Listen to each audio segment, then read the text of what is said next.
Hey guys, അപ്പോൾ നമുക്ക് അമ്പൂർ ബിരിയാണി കഴിക്കാൻ പോയാലോ? വാ. ഹേ ഗൈസ്, നമ്മൾ ഇന്ന് വന്നിരിക്കുന്നത് നമ്മുടെ ചെങ്ങന്നൂർ മുളക്കരയിലുള്ള ടക്കൂസ് ബിരിയാണി ഹട്ടിലാണ്. എൻ്റെ കൂടെ ജിതിനും മനു ഉണ്ട്. ജിതിനാണ് നമ്മളെ ആമ്പൂർ ബിരിയാണി സജസ്റ്റ് ചെയ്തത്. വിവിധതരം സ്പെഷ്യൽ ബിരിയാണീസാണ് ഇവിടെ ഉള്ളത്. കുറേ അധികം ബിരിയാണികളും പലതരം വിഭവങ്ങളുമാണ് ഇവിടെ ഉള്ളത്. നമ്മുടെ വീട്ടിലൊക്കെ കഴിക്കുന്ന നമ്മുടെ സാധാ സ്റ്റീൽ പ്ലേറ്റ് ഇല്ലേ, അതാണ് ഇവിടെയും ലഭിക്കുന്നത് നമുക്ക് കഴിക്കാനായിട്ട്. അങ്ങനെ നമ്മൾ ഓർഡർ ചെയ്ത ബിരിയാണി എത്തിയിരിക്കുകയാണ്. നമ്മളൊരു സിംഗിൾ പീസ് ബിരിയാണിയും ഒരു 2 പീസ് ബിരിയാണിയാണ് ഓർഡർ ചെയ്തിരിക്കുന്നത്. 2 പീസ് ബിരിയാണി എന്ന് പറയുമ്പോൾ ബാക്കിയെല്ലാം സെയിം ആയിരിക്കും. അതിൽ വലിയ 2 ചിക്കൻ പീസ് ഉണ്ടാകുന്നു മാത്രം. നമ്മൾ പിന്നെ സിംഗിൾ ആയതുകൊണ്ട് നമ്മൾ സിംഗിൾ പീസ് ബിരിയാണിയാണ് നമ്മൾ ഓർഡർ ചെയ്തിരിക്കുന്നത്.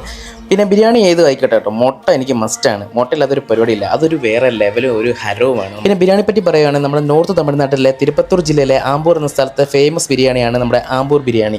ആമ്പൂർ ബിരിയാണിയെ മറ്റുള്ള ബിരിയാണിയിൽ നിന്നും വ്യത്യസ്തമാക്കുന്നത് ഇവർ അതിൽ ആഡ് ചെയ്യുന്ന ചില്ലി പേസ്റ്റ് ആണ്. 120, 180, 900 എന്ന റേഞ്ചിലാണ് ഇവിടെ ബിരിയാണി പാക്കിങ്ങിൽ വരുന്നത്. അപ്പോൾ സ്പോട്ട് മറക്കണ്ട, നമ്മുടെ ചെങ്ങന്നൂർ മുളക്കരയിലെ സെഞ്ചുറി ജംഗ്ഷന് സമീപം. പിന്നെ ഇതുപോലുള്ള നല്ല വീഡിയോകൾക്കായി ചാനലും പേജും സബ്സ്ക്രൈബ് ചെയ്യാനും ഫോളോ ചെയ്യാനും മറക്കല്ലേ. അപ്പോൾ സ്റ്റേ ട്യൂൺ സിബിൻ വ്ളോഗ്സ്.